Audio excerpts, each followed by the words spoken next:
Hello दोस्तों, तो अनंत भगवान की कथा आपको सुनाने जा रही हूँ। पांडवों ने इस व्रत को किया था। और द्रौपदी को और पांडवों को जब 14 वर्ष का वनवास मिला तो खाने खाने के लाले पड़ गए थे।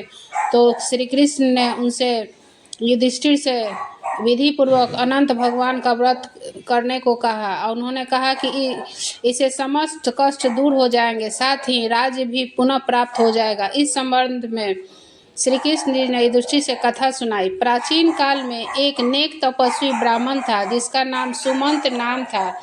उसकी पत्नी का नाम दीक्षा था। उसकी एक बेटी भी थी जिसका नाम सुशीला था।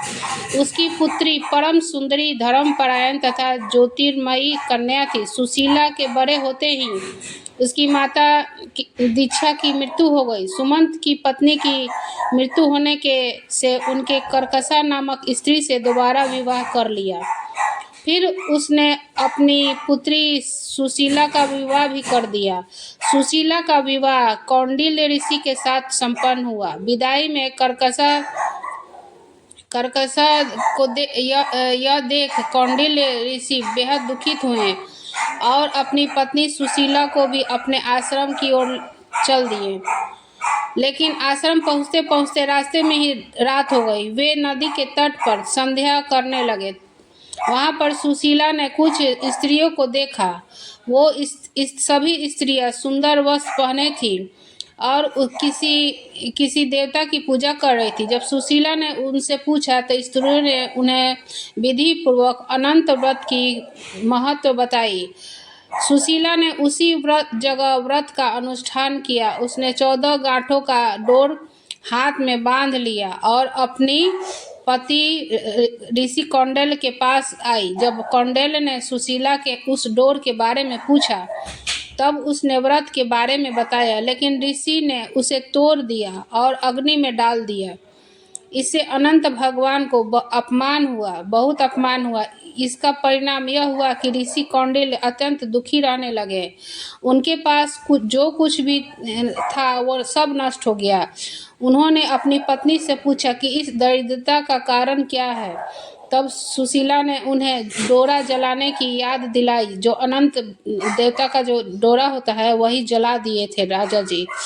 तो वही पत्नी याद दिला रही है कि आपने अनंत भगवान को जला दिया था। ऋषि को अपनी गलती समझ में आई और वो वन में चल दिए अनंत डोरे की प्राप्ति के लिए। कई दिन तक वो इधर उधर रहे लेकिन उनको निराशा ही हाथ लगी। कई दिनों तक भटकने के बाद वो भूमि पर गिर पड़े।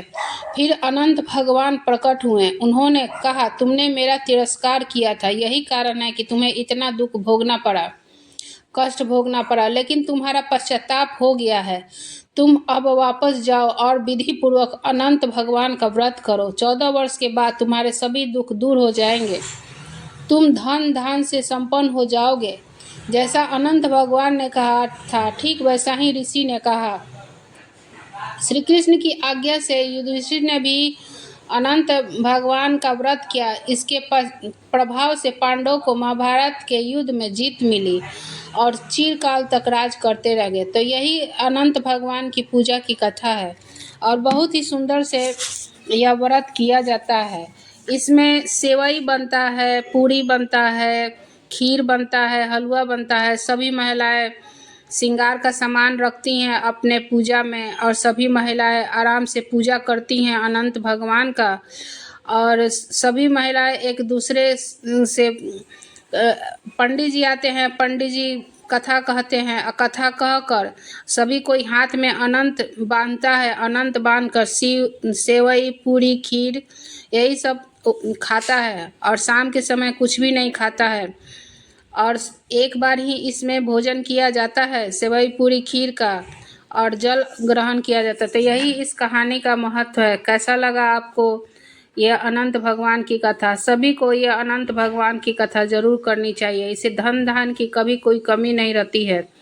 सभी को हर प्रकार से अच्छा धन भरा रहता है घर में। तो कैसा लगा दोस्तों ये मेरी कथा, आप बताइएगा। धन्यवाद दोस्तों।